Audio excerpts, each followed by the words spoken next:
일본에서 충격적인 일이 벌어지고 있습니다. 자존심 강한 일본 기자가 한반도에서 마주한 현실은 모든 선입견을 산산조각 냈어요. 세계가 주목하는 기술 혁신의 진원지에서 벌어진 놀라운 일들이 아시아 전체의 판도를 바꾸고 있었습니다. 이 역사적 순간을 목격한 증언자의 고백이 전 세계를 놀라게 할 거예요. 그 놀라운 현장 속으로 들어가 보시죠. 일본에서 날아온 충격적인 이야기 지금 시작합니다. 그리고 어디에서 듣고 계신지 아래 댓글에 나눠주세요. 그 전에 잠깐 1초 만에 누를 수 있는 좋아요 버튼을 꾹 눌러주시면 영상 제작에 큰 힘이 됩니다. 그럼 바로 사연 시작하겠습니다. 안녕하세요. 저는 사토 유미코라고 합니다. 일본 NHK 방송국에서 경제 분야를 담당하는 기자로 일한 지 벌써 7년째가 되었네요. 어린 시절부터 아버지께서 반도체 기술자로 일하시면서 항상 일본 기술은 세계 최고라는 말씀을 해주셨습니다. 저 역시 우리나라가 기술 강국이라는 자부심을 갖고 살아왔어요. 그런데 2025년 어느 날 아침, 편집국의 모든 기자들이 긴급하게 소집되었습니다. 부장님이 심각한 표정으로 들어오시더니 책상 위에 두툼한 자료를 펼쳐놓으셨어요. 그 순간 회의실 분위기가 한순간에 무거워졌습니다. 부장님은 첫 번째 페이지를 가리키며 올해 1분기 일본 반도체 수출이 12%나 급감했다고 말씀하셨어요. 더 충격적인 건 그 다음이었는데 LNG 운반선 수주가 아예 0건이라는 발표였어요. 한때는 우리가 세계 조선업을 이끌었지만 이제는 완전히 뒤처져 버린 상황이었습니다. 저는 그 자리에서 가슴이 답답해지는 걸 느꼈어요. 이런 일이 실제로 벌어질 수 있다는 게 믿어지지 않았습니다. 회의가 끝난 후 복도에서 후배 기자 몇 명이 모여서 이야기하는 소리가 들렸는데요. 요즘은 회의만 하면 다 한국 얘기뿐이었는데 삼성전자가 어떻고 현대중공업이 어떻다는 식으로 계속 나온다고 했습니다. 저는 그 말을 듣고 속으로 화가 났어요. 아직 우리가 기술대국 아니냐고 반박하고 싶었지만 입에서 말이 나오지 않았습니다. 그날 저녁 집에 돌아와서도 계속 그 생각뿐이었어요. 텔레비전을 켜니 또 한국 관련 뉴스가 나오고 있었고 삼성 반도체 공장의 최신 생산 라인을 보여주는 화면이었어요. 반면 도쿄에서는 또 지진 대비 훈련 소식만 반복해서 나오고 있었습니다. 저는 그때 처음으로 정말 무서운 생각이 들었어요. 지진이 아니라 이 나라 자체가 무너지는 게 아닐까 하는 두려움이었습니다. 다음 날 오후에 상급자분이 저를 따로 부르셨습니다. 조용한 목소리로 직접 한국에 다녀와서 현지 상황을 취재해보는 게 어떻겠냐고 제안하셨어요. NHK 특집 시리즈로 기획하고 있다고 하더군요. 저는 처음엔 내심 불쾌했습니다. 왜 제가 굳이 그런 곳까지 가야 하는지 이해할 수 없었지만 도대체 얼마나 대단하길래 우리가 이토록 쫓기고 있는 건지 직접 눈으로 확인해 봐야 할 것 같았어요. 마지못해 수락한다고 답변을 드렸습니다. 그렇게 저의 한국 출장이 결정되었어요. 여권을 챙기고 취재 장비를 준비하면서도 계속 의문이 들었습니다. 아시아의 중심은 일본이었는데 언제부터 이렇게 되었는지 이해할 수 없었어요. 우리가 반도체를 처음 상용화할 때 한국은 어디에 있었나요? 우리가 세계 최대 조선소를 운영하며 기술을 이끌 때 한국은 뭘 하고 있었는지 생각해보라고 말하고 싶었습니다. 하네다 공항으로 향하는 전철 안에서 저는 어린 시절을 떠올렸어요.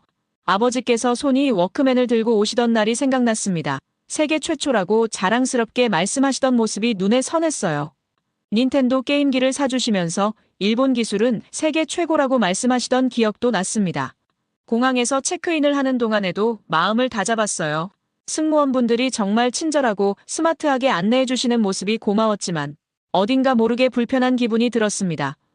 한국으로 가는 승객들이 생각보다 많다는 걸 보고 왠지 모를 긴장감이 들었어요. 비행기에서 창밖을 바라보며 저는 다시 한번 다짐했습니다. 이번 취재를 통해 일본의 진정한 실력을 보여주겠다고 말이에요. 한국이 아무리 발전했다고 해도 우리를 따라잡기에는 아직 멀었을 거라고 생각했습니다.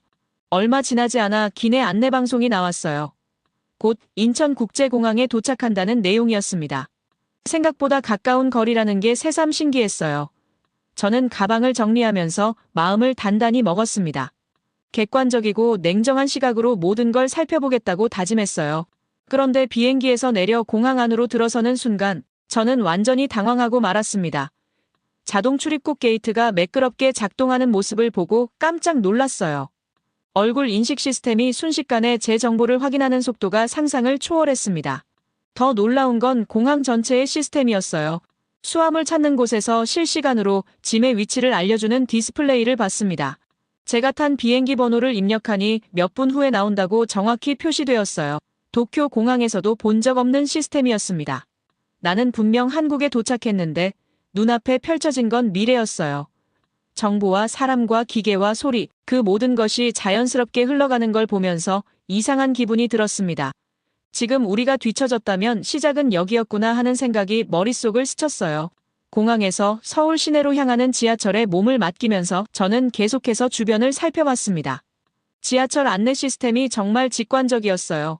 노선도를 보는데 색깔별로 구분이 명확하고 환승 안내도 한눈에 들어왔어요. 문득 도쿄 지하철 노선도가 떠올랐습니다. 그때까지 저는 도쿄 지하철이 복잡하지만 그게 당연한 거라고 생각했어요. 역사가 오래되어서 그런 거라고 합리화했었습니다. 하지만 한국 지하철을 직접 타보니 복잡한 게 꼭 필요한 건 아니라는 걸 알게 되었어요. 승객 입장에서 생각해서 만든 시스템과 그렇지 않은 시스템의 차이가 확실히 느껴졌습니다. 몇 분 후에 도착한다는 표시가 실제로 그 시간에 맞춰 들어맞았어요.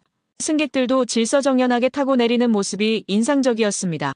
도쿄에서는 러시아워에 영무원이 밀어 넣어야 하는 상황이 자주 있는데 여기서는 그런 모습을 볼 수 없었어요. 호텔에 도착해서 체크인을 하는데 또 놀랐습니다. 키오스크에서 자동으로 처리가 되면서 얼굴 인식으로 신분 확인까지 하고 방키까지 바로 나왔어요. 직원분이 친절하게 안내해 주시면서 호텔 내 모든 시설을 스마트폰으로 이용할 수 있다고 설명해 주셨습니다. 방에 들어가서 짐을 정리하면서 저는 조금 당황스러웠어요. 지금까지 본 것들이 예상과 너무 달랐기 때문입니다. 한국이 이 정도로 체계적일 거라고는 생각하지 못했어요. 하지만 아직 진짜 기술력을 본 건 아니니까 성급하게 판단하면 안 된다고 스스로를 달랬습니다. 다음 날 아침 일찍 삼성 반도체 공장으로 향했는데요. 사전에 약속을 잡아둔 터라 입구에서 담당자분이 기다리고 계셨어요. 공장 건물 자체가 웅장하고 최신식으로 지어진 모습이었습니다. 입구부터 보안 시스템이 정말 철저했는데 예상과 다르게 보안 절차가 상상 이상으로 까다로웠어요.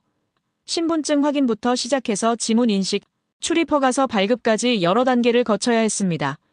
휴대폰이나 카메라 같은 전자기기는 모두 보관함에 맡겨야 했고 정해진 루트로만 이동할 수 있다는 안내도 받았습니다. 담당자분이 회의실로 안내해 주셨는데 벽면에 대형 모니터가 설치되어 있었으며 각종 자료들이 정리되어 있었어요. 견학을 위해 특별한 복장으로 갈아입어야 하면서 방진복이라고 부르는 하얀 옷을 입고 머리까지 완전히 가렸어요. 신발도 특수 제작된 걸로 갈아 신었습니다. 클린룸에 들어서는 순간 저는 말문이 막혔는데 천장부터 바닥까지 모든 게 완벽하게 정리되어 있었어요. 공기까지 특별하게 관리되고 있다는 걸 느낄 수 있었습니다. 작업하는 사람들의 움직임도 매우 체계적이더군요. 담당 연구원분이 공정 과정을 하나씩 설명해 주셨습니다. 웨이퍼를 가공하는 장비들이 자동으로 움직이는 모습을 보여주시면서 저는 궁금한 점들을 질문하기 시작했어요. 이 기술이 어디서 온 건지, 언제부터 이런 수준까지 올라온 건지 물어봤습니다. 그런데 연구원분이 설명해 주시는 내용을 들으면서 점점 놀라게 되었어요. 이 공정은 일본에서 볼 수 없는 방식이라고 하시더군요. 특히 나노미터 단위의 정밀 가공 부분에서는 완전히 다른 접근법을 사용한다고 했습니다. 저는 당황해서 이 기술이 어디서 개발된 건지 다시 물어봤어요. 연구원분은 정중하게 한국에서 독자적으로 개발한 기술이라고 답변해 주셨습니다. 외국 기술을 가져온 게 아니라 처음부터 새로 만든 거라고 하시더군요. 그 순간 저는 머릿속이 하얘졌습니다. 지금까지 제가 알고 있던 상식과 완전히 다른 이야기였어요. 한국이 이런 수준의 독자 기술을 가지고 있다는 걸 상상도 못했습니다. 일본에서도 이런 공정은 본 적이 없었거든요. 삼성 반도체 공장에서의 충격이 가시기도 전에 저는 다음 취재지로 울산을 선택했습니다. 한국의 조선업을 제대로 보려면 울산이 최적의 장소라는 조언을 받았어요. 통영에도 조선소가 있지만 울산은 한국 조선업의 심장부라고 할 수 있는 곳이었습니다.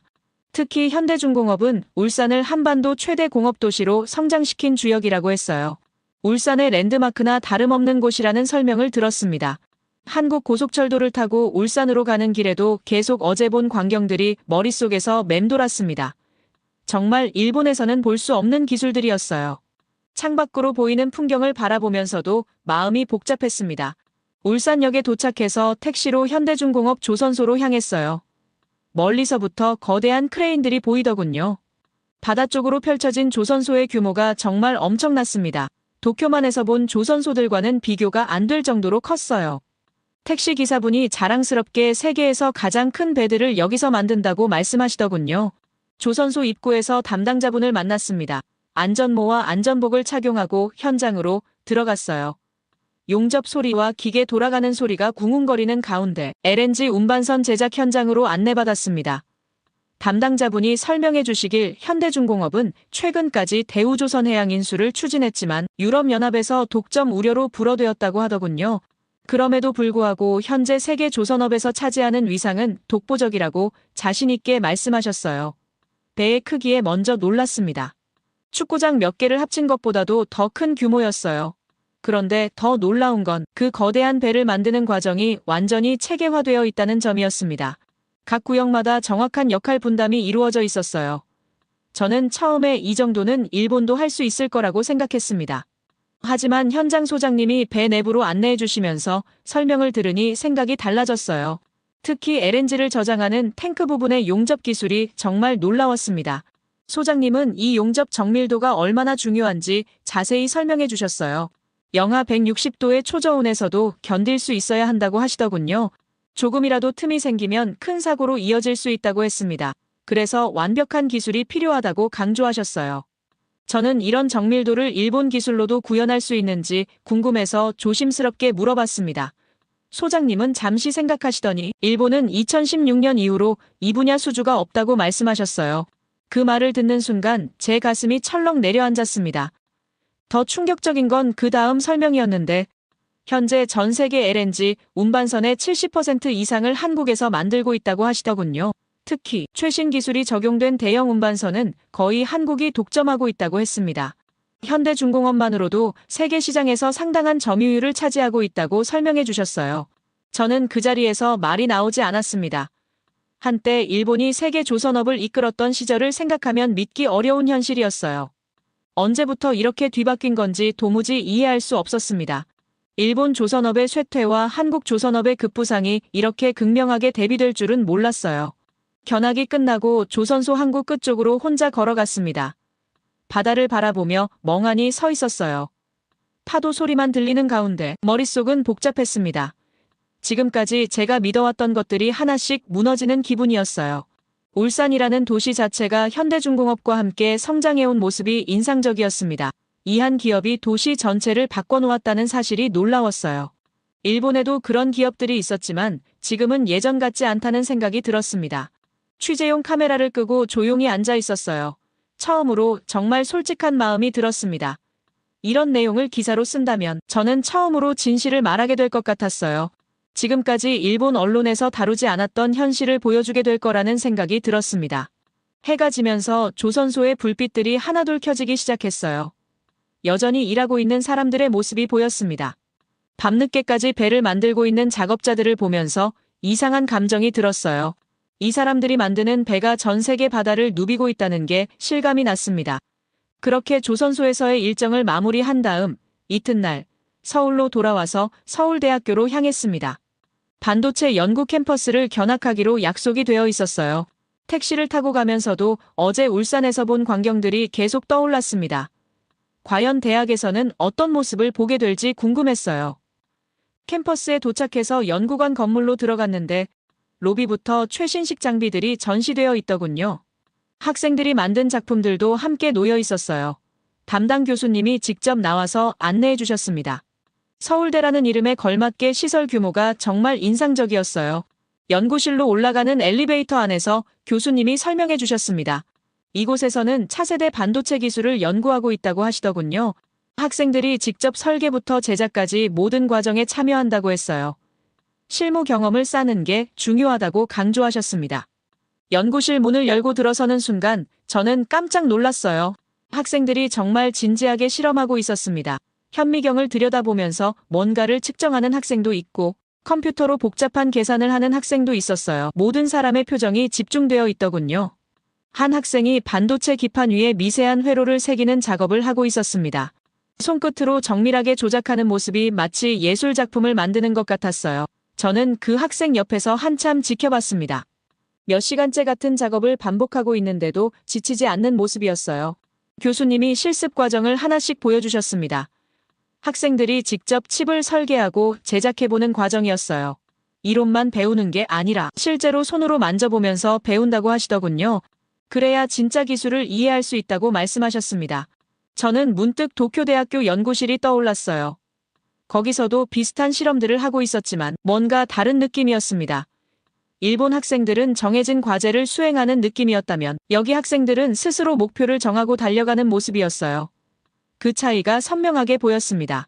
저는 한 학생에게 다가가서 질문을 해봤어요. 이런 어려운 작업을 왜 그렇게까지 열심히 하는지 궁금했습니다. 하루 종일 이런 실험만 하는 게 힘들지 않은지도 물어봤어요. 그 학생이 잠시 손을 멈추고 저를 바라봤습니다. 눈빛이 정말 진지하더군요. 한국 기술이 다른 나라와 비교되지 않기 위해서라고 대답했어요. 우리는 진심으로 이 일을 한다고 말하더군요. 그 말을 들으면서 저는 가슴이 뭉클해졌습니다. 다른 학생들과도 이야기를 나눠봤는데 모두 비슷한 생각을 가지고 있었습니다. 한국 기술을 세계 최고 수준으로 만들고 싶다는 열망이 느껴졌고 누가 시켜서 하는 게 아니라 스스로 원해서 하는 일이라고 했습니다. 그때 저는 묘한 공허함을 느꼈어요. 일본에서는 언제부터인가 이런 열정을 보기 어려워졌다는 생각이 들었습니다. 우리도 한때는 이렇게 간절했던 시절이 있었는데 지금은 어디로 갔을까 하는 생각에 마음이 허전해졌어요. 실험실 한쪽에서는 학생들이 토론하고 있었어요. 새로운 아이디어에 대해 서로 의견을 나누는 모습이었습니다. 때로는 격렬하게 논쟁하기도 하고 때로는 함께 웃기도 하더군요. 그 모습을 보면서 저는 더욱 복잡한 감정에 빠졌고 일본에서도 이런 연구실들을 많이 봤지만 확실히 다른 느낌이었습니다. 여기 학생들에게서는 간절함이 느껴졌어요. 꼭 해내고야 말겠다는 의지가 눈빛에서 보였습니다. 그냥 과제를 해결하는 게 아니라 미래를 만들어가고 있다는 생각이 들었어요. 저는 속으로 일본 학생들과 비교하지 않을 수 없었습니다. 물론 일본에도 열정적인 학생들이 있지만 전체적인 분위기가 달랐어요. 여기서는 절박함과 간절함이 공기 중에 떠다니는 것 같았습니다. 그게 바로 성장하는 나라와 정체된 나라의 차이일까 하는 생각이 들었어요. 교수님이 마지막으로 최신 연구 성과를 보여주셨는데요. 학생들이 개발한 새로운 공정 기술이었어요. 기존보다 효율성을 크게 높인 방식이라고 하시면서 이미 기업에서도 관심을 보이고 있다고 말씀하셨습니다. 그 순간 저는 무언가 깨달았어요. 기술이라는 건 단순히 숫자나 데이터가 아니라는 걸 알게 되었습니다. 사람의 정신과 열정이 들어가야 진짜 기술이 되는 거라는 생각이 들었어요. 여기 학생들에게서 바로 그런 정신을 본 것 같았습니다. 일본은 언제부터인가 이런 정신을 잃어버린 게 아닐까 하는 생각이 들었어요. 기술적 완성도나 품질 관리는 여전히 뛰어나지만 새로운 것을 향한 갈망이 예전 같지 않다는 느낌이었습니다. 그래서 더욱 공허한 기분이 들었어요. 연구실을 나오면서 저는 취재 노트를 천천히 덮었습니다. 기자 생활을 시작한 이후 처음으로 메모를 멈춘 순간이었어요. 더 이상 질문할 게 없다는 생각이 들었습니다. 이미 충분히 많은 걸 보고 느꼈기 때문이었어요. 호텔로 돌아가는 길에 저는 지난 며칠간의 경험을 정리해봤습니다. 처음 한국에 왔을 때와는 완전히 다른 마음이 되어 있었고 이제 일본으로 돌아가서 정말 솔직한 기사를 써야겠다는 생각이 들었습니다. 인천공항에서 하네다공항으로 돌아가는 비행기 안에서 저는 계속 생각에 잠겨 있었습니다. 지난 며칠간 한국에서 본 모든 것들이 파노라마처럼 머릿속을 스쳐갔어요. 삼성 반도체 클린룸의 정밀함, 울산 조선소의 웅장함, 그리고 서울대 학생들의 간절한 눈빛까지 모든 게 생생했습니다. 도쿄에 도착해서 NHK 본사로 향하는 길에도 마음이 복잡했어요. 동료들에게 어떻게 설명해야 할지 고민이 되었습니다. 제가 가기 전에 가졌던 생각과 완전히 다른 결론에 도달했거든요. 처음엔 한국의 부족한 점을 찾으려고 했는데 오히려 배울 점만 가득 발견하고 돌아왔습니다. 편집국에 들어서자마자 후배 기자들이 다가왔어요. 한국 취재가 어땠는지 궁금해하는 모습이었습니다. 과연 일본 언론에서 과장했던 게 맞는지 물어보는 사람도 있었어요. 저는 잠시 말을 멈추고 어떻게 대답해야 할지 생각해봤습니다. 그런데 동료들의 반응을 보면서 더 큰 충격을 받았는데 여전히 예전과 똑같은 생각을 하고 있었습니다.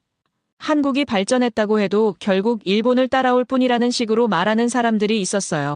저는 그 순간 정말 큰 위기감을 느꼈습니다. 부장님도 저를 부르셨어요. 회의실에서 취재 결과를 보고하라고 하셨습니다. 저는 노트북을 켜고 지난 며칠간 정리한 자료들을 꺼냈어요. 화면에 사진들이 하나씩 나타나면서 한국에서의 경험들이 다시 떠올랐습니다. 저는 조용히 말문을 열었어요. 한국에서 본 기술들이 예상을 완전히 뛰어넘었다고 솔직하게 말했습니다. 반도체 공정 기술부터 조선업 기술까지 모든 분야에서 독자적인 길을 걷고 있다고 보고했어요. 더 이상 우리가 앞서 있다고 말할 수 없는 상황이라고 인정했습니다. 회의실 분위기가 조용해졌어요. 모든 사람들이 제 말을 집중해서 듣고 있었습니다. 저는 울산 조선소에서 느꼈던 충격과 서울대 학생들에게서 본 열정에 대해서도 자세히 설명했어요. 그들이 기술을 대하는 자세가 우리와 다르다는 점도 강조했습니다. 하지만 몇몇 동료들은 여전히 반신반의하는 표정이었어요. 일시적인 현상일 수도 있다는 말을 하는 사람도 있었습니다. 저는 그때 깨달았어요. 정말 위기는 위기가 위기인 줄 모르면서 행동하는 거라는 걸 말이에요. 더 위험한 건 알면서도 아무것도 하지 않는 거라는 생각이 들었습니다. 부장님이 기사 방향에 대해 물어보셨어요. 저는 이미 마음을 정하고 있었습니다. 있는 그대로의 현실을 보도하겠다고 답변했어요. 일본 독자들이 알아야 할 진실이라고 생각한다고 말씀드렸고, 그날 밤 늦게까지 기사를 썼습니다. 제목부터 고민이 많았어요. 결국 한국이 조용히 세계를 선도하고 있다는 내용으로 정했습니다. 과장하지도 축소하지도 않고 제가 직접 본 그대로를 담으려고 노력했어요. 기사에는 삼성연구원이 설명해준 독자 기술 개발 과정을 자세히 적었습니다. 현대중공업 소장님이 말씀해주신 LNG 운반선 기술의 우수성도 빠뜨리지 않았어요. 특히 서울대 학생이 말했던 우리는 진심이라는 표현이 계속 머릿속에 맴돌았습니다. 며칠 후 기사가 발행되었어요. 동료들의 반응이 다양했습니다. 어떤 사람은 너무 솔직하게 쓴 것 아니냐고 걱정하기도 했어요. 하지만 대부분은 현실을 직시해야 한다는 데 동의했습니다. 독자들의 반응도 생각보다 좋았어요. 하지만 시간이 지나면서 더 안타까운 일들을 보게 되었는데 여전히 많은 사람들이 예전 방식대로 일하고 있었어요. 변화의 필요성을 인정하면서도 실제로는 아무것도 바꾸지 않는 모습을 보면서 답답했습니다. 이게 바로 진짜 위험한 상황이라는 생각이 들었어요. 기사를 쓰고 나서 저는 개인적으로 많은 생각을 했습니다. 지금까지 일본 기술에 대한 자부심만 가지고 살아왔는데 이제는 겸손해져야 할 때라는 걸 깨달았어요. 다른 나라에서 배울 점이 있다면 인정하고 받아들여야 한다고 생각했습니다. 한국에서 만난 사람들의 모습이 자꾸 떠올랐어요. 삼성연구원의 자신감 있는 설명, 조선소 소장님의 자랑스러운 표정, 그리고 대학생들의 열정적인 눈빛까지 모든 게 진짜였습니다. 연기하거나 과장한 게 아니라 정말 그들이 느끼는 감정이었어요. 저는 그때 깨달았습니다. 기술이라는 건 단순히 기계나 공정만을 의미하는 게 아니라는 걸 말이에요. 사람들의 마음과 정신이 들어가야 진정한 기술이 완성되는 거라는 걸 배웠습니다. 한국 사람들에게서 바로 그런 정신을 본 것 같았어요. 몇 달이 지난 지금도 저는 그때의 경험을 잊을 수 없습니다. 한국에서 본 미래의 모습들이 계속 기억에 남아 있어요. 나는 한국 사람들이 기술을 만드는 게 아니라 미래를 만들고 있다는 걸 직접 목격했습니다. 이제는 우리가 배워야 할 때라고 생각해요. 자존심을 버리고 겸손하게 다른 나라의 장점을 인정하는 것부터 시작해야 합니다. 그래야 일본도 다시 발전할 수 있을 거라고 믿어요. 한국에서의 경험은 제 인생에서 가장 소중한 배움이었습니다. 끝까지 제 이야기를 들어주셔서 감사합니다. 모두 안녕히 계세요. 오늘의 사연 어떻게 들으셨나요? 한 기자의 취재 과정을 통해 보여준 이야기지만 사실 이건 단순히 기술력의 비교를 넘어서는 더 깊은 의미가 있는 것 같아요. 자존심과 현실 사이에서 고민하는 모습, 그리고 결국 진실을 받아들이는 용기까지 보여주는 이야기였습니다. 특히 인상적이었던 건 현장에서 만난 사람들의 진심이었어요. 기술을 대하는 태도나 미래를 향한 열정 같은 것들이 정말 와닿았습니다. 아마 많은 분들이 공감하셨을 거라고 생각해요. 무엇보다 이런 변화의 시대에 우리는 어떤 자세로 살아가야 할지 생각해보게 되는 이야기였어요. 과거에 안주하지 않고 계속 배우려는 마음가짐이 얼마나 중요한지 새삼 느끼게 됩니다. 물론 이 이야기가 모든 것을 말해주는 건 아니에요. 각자가 처한 상황이나 관점에 따라 다르게 받아들일 수도 있을 거고요. 하지만 적어도 한 가지는 분명한 것 같아요. 변화하는 세상에서 열린 마음으로 현실을 바라보는 것의 중요성 말이에요. 앞으로 이런 변화들이 어떤 방향으로 흘러갈지 그리고 우리는 어떻게 대응해 나가야 할지 정말 궁금합니다. 여러분의 생각을 아래 댓글에 남겨주세요. 곧이어 다음 영상으로 이어집니다. 세계 어느 나라에나 역사를 다룬 드라마는 있습니다. 하지만 한국의 작품들은 왜 이토록 특별할까요? 한중일 3국의 드라마를 모두 본 해외 시청자들 사이에서 한국 작품만이 진한 감동과 깊은 울림을 준다는 평가가 이어지고 있습니다. 오늘은 우연히 접한 한국 역사 드라마를 계기로 평생을 한국 역사 연구에 바친 영국인의 이야기입니다. 그가 발견한 한국 문화의 특별함은 무엇이었을까요? 지금부터 그의 사연을 통해 함께 알아보도록 하겠습니다. 그 전에 잠깐 1초 만에 누를 수 있는 좋아요 버튼을 꾹 눌러주시면 영상 제작에 큰 힘이 됩니다. 그럼 바로 사연 시작하겠습니다. 안녕하세요. 저는 옥스퍼드 대학교 역사학과 출신 존 LA라고 합니다. 지금은 케임브리지 대학교에서 한국사를 가르치는 교수로 있지만 30여 년 전 제가 한국과 처음 인연을 맺게 된 이야기를 들려드리고 싶어요. 그 시작은 1988년 서울 올림픽을 앞둔 한국에서였는데요. 옥스퍼드 대학생이었던 제가 처음 한국행을 결심했을 때는 선교사 봉사단체를 통해 우연히 찾아온 기회였습니다. 책으로만 접하던 먼 나라에 직접 가볼 기회가 생겼을 때 두려움보다는 호기심이 앞섰던 게 기억나네요. 더구나 88 서울 올림픽을 앞두고 있던 시기라 전 세계의 이목이 한국으로 향하고 있었습니다. 영국의 한 중산층 가정에서 자란 저에게 한국은 너무나도 낯선 곳이었어요. 역사책에서 배운 내용들이 실제로는 어떻게 남아있을지, 현대화되어가는 서울의 모습은 어떨지 무척이나 궁금했습니다. 당시 20대였던 제가 영어교사 봉사활동을 선택한 것도 이러한 호기심 때문이었을 거예요. 한국에 처음 도착했을 때의 기억이 아직도 선명합니다. 처음 맞닥뜨린 한국의 첫인상은 무척이나 역동적이었어요. 올림픽을 준비하는 도시의 활기찬 모습, 거리마다 올림픽 마스코트인 호돌이가 그려져 있었고 사람들의 얼굴에는 자부심이 가득했습니다. 가장 인상 깊었던 건 사람들의 반응이었는데 큰 키에 파란 눈을 가진 저를 신기하게 바라보는 시선들, 어린아이들은 수줍게 손을 흔들며 헬로우를 외치곤 했어요.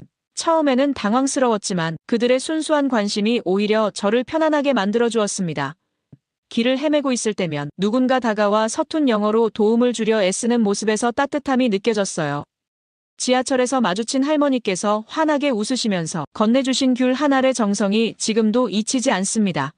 이런 작은 순간들이 모여 제 인생의 방향을 바꾸어 놓았네요.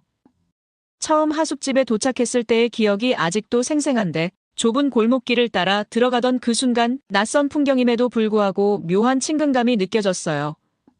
하숙집의 문을 열고 들어서자 하숙집 주인 아주머니께서 어서 와요. 기다렸어요라며 환한 미소로 맞아주셨습니다. 작은 방이었지만 깔끔하게 정돈되어 있었고 창밖으로 보이는 담쟁이 넝쿨은 마치 저를 반기는 듯 살랑거렸어요. 그날 저녁 하숙집 주인 아주머니께서 손수 만드신 고구마 마탕을 내어주셨습니다. 입에 맞을지 모르겠지만 우리나라 간식인데 한번 맛보세요라며 건네주시는 그 따뜻한 마음이 고스란히 전해졌어요. 처음 맛보는 느낌은 달콤함이 입안에 가득하고 그 속의 따뜻한 맛에서 영국에 계신 어머니의 사랑이 떠올랐습니다. 다음 날에는 더욱 특별한 맛을 경험했는데 우리나라에서는 이렇게도 먹어보세요. 라며 아주머니께서 동치미와 파김치 그리고 따뜻한 호박고구마를 함께 내어주셨습니다. 처음에는 생소한 조합이라 망설여졌지만 한 입 먹어보고는 정말 깜짝 놀랐어요. 동치미의 시원함과 파김치의 알싸한 맛이 호박고구마의 달콤함과 만나 이제까지 경험해보지 못한 새로운 맛의 세계를 열어주었기 때문입니다. 이렇게 생각지도 못한 새로운 맛의 세계가 펼쳐지는 것만큼이나 그때 그 순간 느꼈던 한국인들의 따뜻한 마음이 제 마음을 채웠습니다. 이 작은 음식 하나하나에서 한국의 정과 정성이 묻어났던 거예요. 타지에서 느낄 수 있는 외로움과 불안함이 하숙집 주인 아주머니의 따뜻한 보살핌 덕분에 순식간에 녹아내렸고 이 경험은 제가 한국을 이해하는 첫 번째 열쇠가 되었습니다. 그리고 영국인인 제가 낯선 음식을 어색해할까봐 걱정하시는 마음에서 늘 괜찮아요? 라고 물어보시던 주인 아주머니의 따뜻한 마음이 지금도 생생합니다. 말은 서툴렀지만 음식을 통해 전해주시는 그 정성과 배려는 어떤 언어보다도 깊이 제 마음에 와닿았어요. 이렇게 시작된 저의 한국에서의 순간들은 단순히 새로운 음식을 경험한 것을 넘어서 진정한 한국인의 정을 느낄 수 있는 소중한 시간이었습니다. 지금도 가끔 그때의 고구마 마탕과 동치미의 맛을 떠올리면 하숙집 주인 아주머니의 따뜻한 미소가 함께 떠오르곤 해요. 그러던 어느 저녁 하숙집 거실에서 우연히 드라마 한 편을 보게 되었어요. 주인 아주머니의 대학생 딸이 열심히 시청하고 있던 드라마였는데 그 제목은 바로 토지였습니다. 처음에는 한국어를 전혀 이해하지 못했지만 화면 속 인물들의 표정과 감정은 제게 강하게 다가왔어요. 그들의 눈빛과 몸짓에서 전해지는 감정선이 마치 언어를 넘어서는 메시지를 전달하는 듯했죠. 주인 아주머니의 딸은 저에게 영어로 드라마의 깊이 있는 내용을 설명해 주었어요. 이 드라마가 단순한 역사극이 아닌 한 가문의 이야기를 통해 한국의 근현대사를 생생하게 그려내고 있다는 걸 알게 되었습니다. 구한말부터 일제강점기 그리고 해방까지 한 시대의 흐름 속에서 살아가는 평범한 사람들의 이야기라는 점이 제 호기심을 자극했어요. 서희와 길상을 중심으로 펼쳐지는 이야기는 마치 살아있는 역사와 같았어요. 서희의 강인한 의지, 길상의 고뇌 어린 선택들, 그리고 그들을 둘러싼 수많은 인물들의 삶이 마치 제 눈앞에서 펼쳐지는 것 같았습니다. 비록 모든 대사를 이해할 순 없었지만 그들의 감정은 고스란히 전해져 왔어요. 매일 저녁 드라마를 보면서 저는 한국 역사의 새로운 면을 발견하게 되었는데 그때까지 책으로만 배웠던 한국사와는 전혀 다른 차원의 이해가 시작된 거죠. 역사 속 인물들의 눈물과 웃음, 그들의 고난과 희망이 제게 깊은 울림을 주었어요. 이런 경험들이 쌓여갈수록 한국의 역사를 더 깊이 연구해보고 싶다는 열망이 커져갔는데요. 단순한 사실의 나열이 아닌 그 시대를 살았던 사람들의 이야기를 통해 역사를 이해하는 것. 그것이 바로 제가 찾던 역사 연구의 방향이었습니다. 하숙집에서의 우연한 드라마 시청은 제 인생의 방향을 바꾸어 놓은 결정적인 순간이 되었어요. 그렇게 저에게 1년이라는 시간이 꿈처럼 흘러갔는데요. 88 올림픽의 열기로 가득했던 서울의 거리는 이제 너무나도 친숙한 풍경이 되어 있었습니다. 고등학교에서 학생들과 나누었던 소소한 대화들, 그들이 자부심 가득한 목소리로 설명해주던 한국의 역사와 문화는 제게 새로운 시각을 열어주었고 그들은 나라에 대한 깊은 애정을 지니고 있었으며 그 애정은 제 안에서도 조금씩 자리를 잡아갔어요.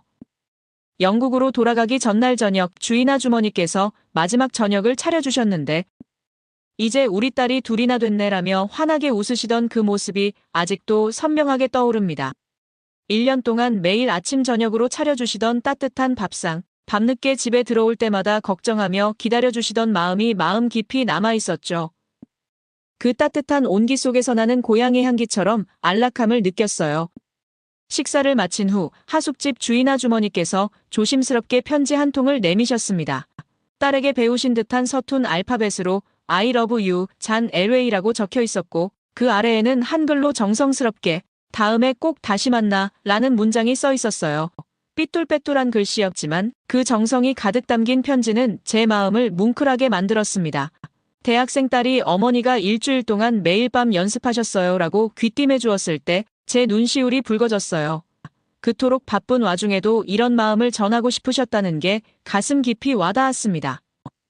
항상 건강하고 씩씩하게 살아 우리 딸이라고 말씀하시며 포옹해 주시던 그 순간 저는 결심했어요. 반드시 한국으로 돌아와 이 나라의 역사와 문화를 더 깊이 공부하리라고 토지에서 본 그 시대의 사람들처럼 그들이 살아온 이야기를 더 깊이 이해하고 싶었습니다. 드라마에서 보았던 그 시대의 아픔과 사랑, 희망과 좌절이 마음속에 깊이 새겨졌어요. 공항으로 향하는 길, 창밖으로 스쳐 지나가는 서울의 풍경들이 마치 영화의 한 장면처럼 느껴졌습니다. 1년 전 낯설고 이질적이었던 이 도시가 이제는 제 인생의 중요한 전환점이 되었음을 깨달았어요. 그때는 몰랐지만 그 여정이 끝이 아닌 새로운 시작임을, 제 마음속에 이미 다른 길을 향한 설렘이 자라나고 있었음을 느꼈습니다. 다시 이곳으로 돌아올 날을 기다리며 그 마음속에 작은 불씨가 점점 더 커져갔죠. 영국으로 돌아가는 비행기 안에서 저는 하숙집 주인 아주머니의 그 편지를 몇 번이고 다시 펼쳐보았어요. 서툰 알파벳 하나하나에 담긴 정성과 사랑이 제게는 한국을 이해하는 또 하나의 열쇠가 되었습니다. 그리고 그 마음이 제가 한국의 역사와 문화를 연구하는 학자의 길을 걷게 된 소중한 시작점이 되었죠. 세월이 흐르고 저는 케임브리지 대학에서 동아시아 역사 연구의 1세대 권위자로 자리 잡게 되었습니다. 그 과정 속에서 한국에서 보낸 따뜻한 기억들이 제 연구의 원동력이 되어 자연스럽게 한중일 3국의 역사와 문화에 대한 깊은 관심을 가지게 되었어요. 연구를 진행하며 각국의 사극에도 눈길을 돌리게 되었고 그 과정은 저에게 놀라운 발견의 연속이었습니다. 한국 사극을 처음 접했을 때 가장 먼저 눈에 띄었던 것은 한복의 자연스러운 아름다움과 그 속에 담긴 미의식이었어요. 그저 아름답다고만 생각했던 한복이 그 당시 사람들에게는 어떻게 삶과 맞물려 있는지를 알게 된 순간 큰 충격을 받았습니다. 흰 옷을 선호했던 전통, 그리고 신분과 상황에 따라 달라지는 다양한 모자 문화까지 한국 전통의 미는 실용성보다 격식과 아름다움을 중시했다는 점이 정말 인상 깊었습니다. 반면 일본 사극에서는 오하구로와 히키마유라는 화장법을 접했을 때 큰 충격을 받았는데 특히 타이라노 키요모리라는 작품을 보며 처음에는 저런 분장을 일부러 과장된 것이라고 생각했어요. 하지만 알고 보니 그것은 일본 귀족들의 모습을 정확히 재현한 것이었습니다. 검게 물든 치아와 밀어버린 눈썹. 서양인인 저에게는 다소 이해하기 어려운 부분이었는데 당시 일본에서는 치아를 검게 물들이는 화장법이 미의 기준으로 여겨졌다고 합니다. 그저 아름다움이 아닌 당시 사람들의 삶의 방식과 밀접하게 연결된 문화였던 거죠.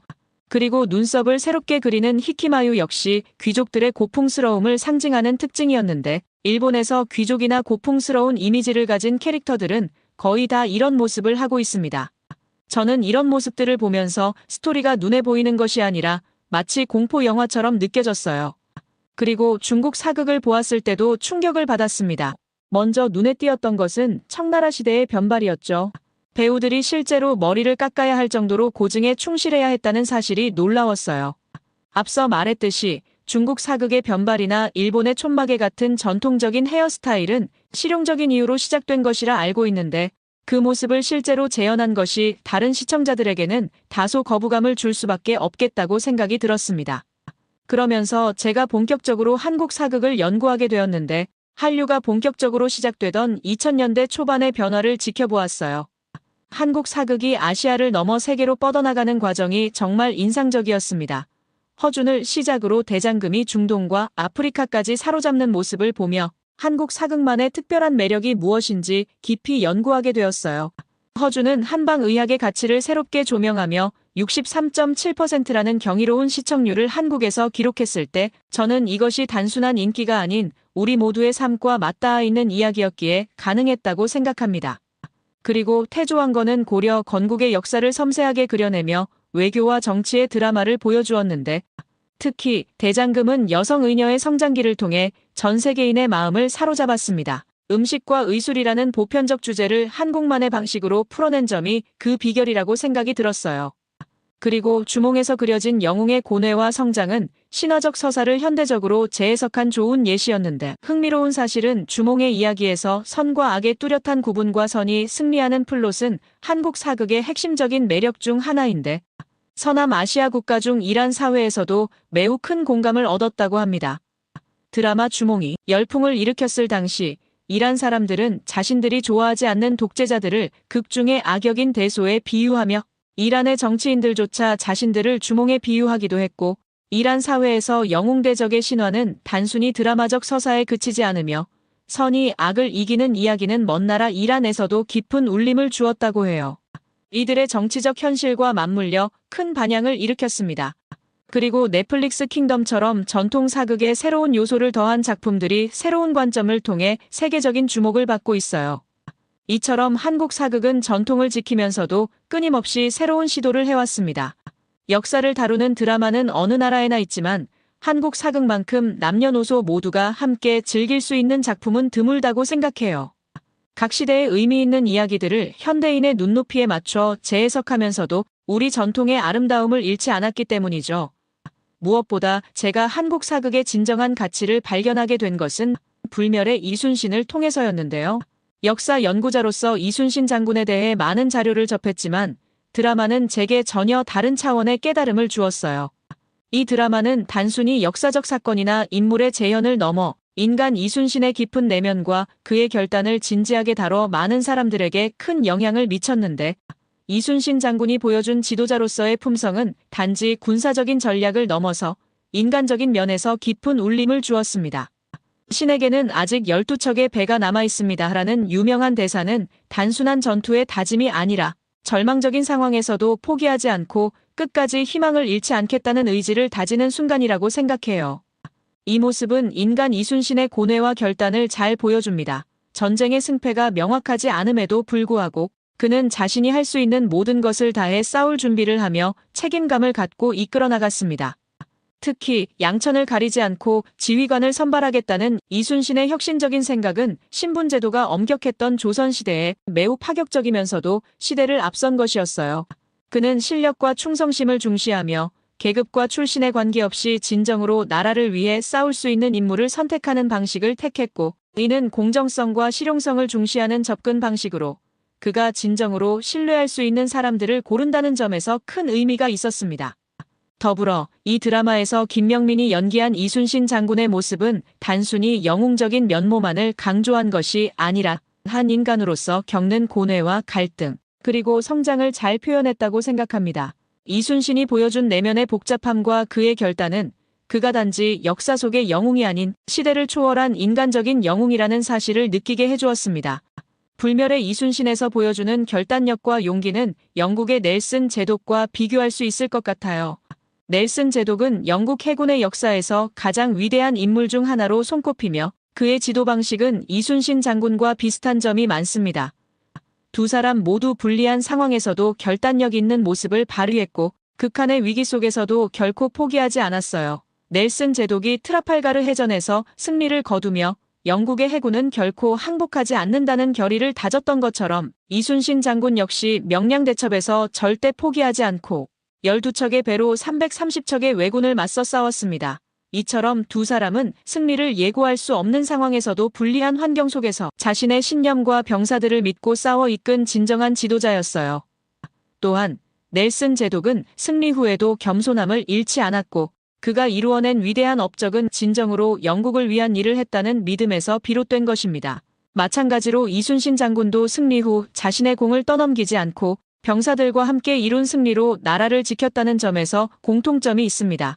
이렇게 불멸의 이순신은 한국 사극의 뛰어난 면모를 보여주며 단순한 과거의 이야기가 아닌 현대인에게도 여전히 큰 교훈을 주고 있음을 느낄 수 있어요. 그리고 조선 수군의 최전선을 지키는 전위군이 되겠다는 그의 말에서 저는 넬슨을 능가하는 지휘관의 자질을 발견했는데, 승리를 장담할 수 없는 상황에서도 가장 앞장서서 적진으로 나아가겠다는 결심. 그것은 해군 역사상 가장 위대한 지휘관의 모습이었어요. 저는 김명민이 연기한 이순신의 모습에서 영웅의 두 얼굴을 보았는데, 냉철한 전략가이자 따뜻한 지휘관으로서 전쟁의 포화 속에서도 인간성을 잃지 않았던 그의 모습은 오늘날까지도 깊은 울림을 주고 있습니다. 이 작품이 보여준 것은 단순한 승리의 기록이 아니었어요. 전쟁 중에도 병사들을 믿고 이끌어가는 모습, 그들의 생명을 소중히 여기는 마음, 승리 이후의 겸손함까지, 이는 현대의 지도자들도 본받아야 할 가치였습니다. 이렇게 한국의 사극은 단순히 역사적 사실을 재현하는 데 그치지 않고 그 속에 시대를 초월한 보편적인 가치를 담아내고 있었죠. 그의 결단력과 용기, 그리고 책임감은 오늘날에도 여전히 많은 이들에게 귀감이 되고 있어요. 그런데 이순신 장군이 발휘한 지도력은 단지 그가 처한 상황에 따른 결과물일까요? 저는 그렇지 않다고 생각합니다. 한국 역사에서 그와 같은 지도력이 어떻게 발휘되었는지 살펴보면 우리는 단순히 시대적 배경만으로 그를 설명할 수 없음을 알게 됩니다. 한국의 역사에는 오래도록 이어져 온 기록 정신이 있었습니다. 삼국사기부터 시작된 방대한 역사 기록은 과거의 사건을 단순히 기록하는 것을 넘어 한국인들의 정체성을 형성하는 중요한 토대가 되었고, 이러한 기록들은 단순히 과거를 보존하는 것이 아니라 후대에게 강한 영향을 미치며 역사적 기억을 이어왔습니다. 뿐만 아니라 한국은 지정학적으로 강대국들 사이에 위치했음에도 불구하고 외부 세력에 결코 압도되지 않았습니다. 예를 들어 고려 태조의 훈효10조에서 보여지는 바와 같이 한국은 외부 문화를 수용하면서도 그 속에서 자신들의 고유한 정체성을 잃지 않으려는 노력을 해왔습니다. 이러한 저항 정신은 한국인들의 DNA 속에 깊이 새겨져 있는 것이죠. 그리고 한국 역사 속에는 수많은 위인들이 존재하는데요. 이들은 각기 다른 시대적 배경 속에서 자신만의 방식으로 나라와 민족을 지키고 발전시켰습니다. 예를 들어 고려의 명장 강감찬, 조선의 학자이자 정치가인 정도전, 그리고 근대의 독립운동가 안중근까지 이들은 모두 시대를 초월한 지도력과 결단력으로 우리에게 귀감이 되는 인물들입니다. 이처럼 한국 역사에서 나타나는 위인들은 그 시대의 상황에 따라 적절한 결정을 내리며 그들의 저항 정신과 리더십은 오늘날까지도 여전히 큰 영향을 미치고 있어요. 그리고 자연과 예술을 사랑하는 한국인들의 미적 감각은 매우 인상적인데 고려청자의 신비로운 푸른빛은 당시 세계 최고의 도자기 기술을 자랑했고 경주의 문화유산들은 예술혼의 절정을 보여주었습니다. 이와 같은 감각은 오늘날 한국 문화로 이어지고 있어요. 한국 드라마, K-팝, 영화, 패션 등 한국 문화는 이제 세계인의 마음을 사로잡고 있죠. 한국인들은 자신들의 문화를 개방적으로 공유하면서도 그 안에 고유한 정체성을 잃지 않고 있습니다. 이는 한국 문화의 독창성과 강력한 정체성을 동시에 보여주는 부분이라고 할 수 있어요. 여기서 주목해야 할 만한 점은 바로 한국인들이 사용하는 우리나라라는 표현입니다. 다른 나라들이 나의 나라 혹은 너의 나라로 구분 짓는 것과 달리 한국인들은 국가를 하나의 공동체로 보고 자신들의 고유한 정체성으로 여기는데 이 공동체 의식은 한국 사회의 강력한 결속력을 만들어냈으며 그것이 바로 한국의 빠른 성장과 발전의 원동력이 되었다고 생각해요. 그들은 서로를 우리라는 하나의 집단으로 묶어내며 단합과 협력의 정신을 중요한 가치로 삼아왔습니다. 지금까지의 성취가 놀랍다면 앞으로의 성장은 더욱 기대됩니다. 세계가 한국을 주목하는 이유는 바로 그곳에서 과거의 영광에 안주하지 않고 끊임없이 새로운 도전을 이어가는 모습을 보기 때문이죠. 이처럼 한국의 역사와 문화를 연구하면서 저는 한국의 성공길이 결코 우연이 아님을 확신하고 있습니다. 전통을 지키면서도 새로움을 추구하는 그들의 균형 잡힌 시각, 자연과 인간의 조화를 추구하는 감각, 그리고 공동체를 중시하는 문화적 특성이 오늘날 한국을 세계가 주목하는 문화 강국으로 만들어낸 것입니다. 한국의 역사와 문화에 대한 제 연구는 여전히 진행 중이며 앞으로도 더 많은 이야기를 나눌 수 있기를 희망합니다. 긴 시간 동안 제 이야기에 귀 기울여 주셔서 감사합니다. 모두 안녕히 계세요. 오늘의 사연 어떻게 들으셨나요? 존 엘웨이 교수가 들려준 이야기는 단순한 역사 연구자의 시선을 넘어 우리 문화의 가치를 다시 한번 돌아보게 만듭니다. 그가 발견한 한국의 모습은 전통과 현대가 조화롭게 어우러진 특별한 나라였죠. 외국인의 시선으로 바라본 우리의 모습은 때로는 우리가 미처 발견하지 못했던 소중한 가치를 일깨워주기도 합니다. 88 올림픽을 앞둔 한국에서 시작된 그의 여정이 평생의 연구로 이어진 것처럼 우리 문화의 매력은 시간이 흐를수록 더욱 빛을 발하고 있는지도 모릅니다. 여러분은 우리의 문화와 역사에 대해 어떤 생각을 가지고 계신가요? 여러분의 소중한 생각을 아래 댓글에 남겨주세요. 그리고 감동적인 사연을 주변 사람들과 공유하고 함께 이야기 나눠보세요.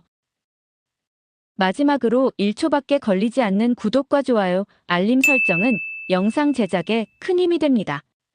지금까지 감동을 담아 여러분께 진심을 전하는 감동담기였습니다. 오늘 하루도 행복한 하루 보내세요.